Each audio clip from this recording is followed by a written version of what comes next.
So I'm in Oosterburg here.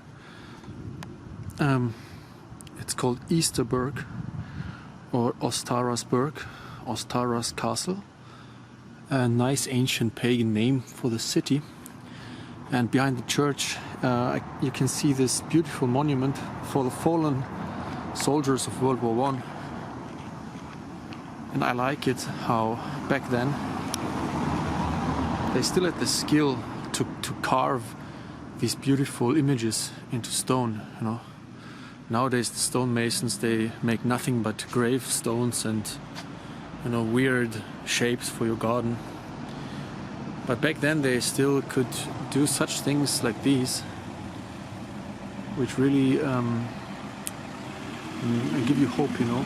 Like if you look at this picture, I mean, I feel despite the horrors of war, despite all the fallen, I can feel the sense of hope that this image gives, you know. Like it says, like, let's just pull ourselves together and plow the fields again, and the sun will surely shine again, you know. It's coming, it's rising there behind the clouds, you know, which I think is intentional, you know.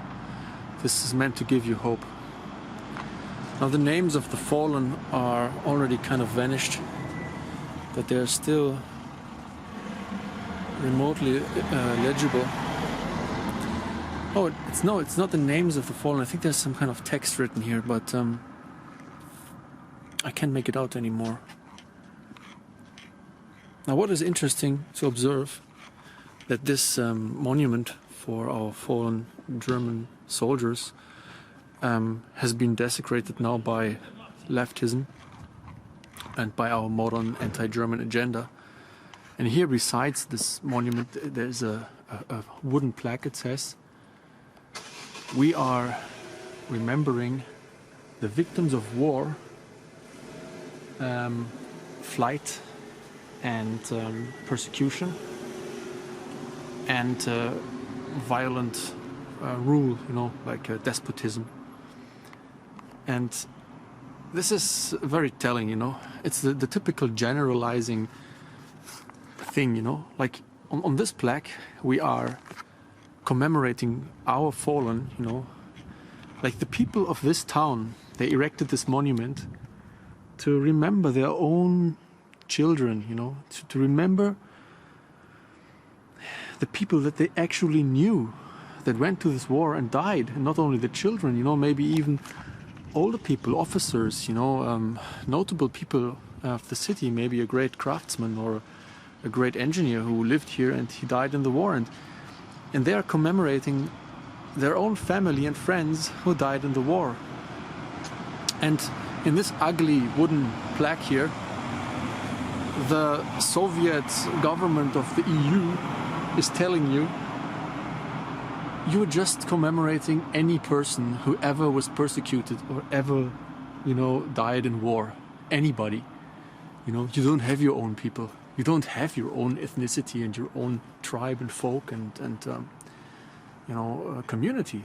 You're just one of millions of people, and it doesn't matter at all who lives here, you know, and who comes here next, you know, it's totally irrelevant.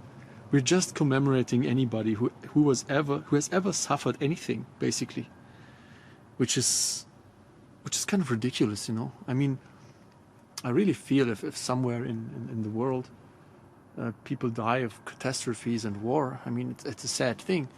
But for the people who are involved there, it's much sadder, who actually lost their own relatives. That's actually relevant for them. And you know, they have their own ways of commemorating their people. But here it's just, again, generalizes everything.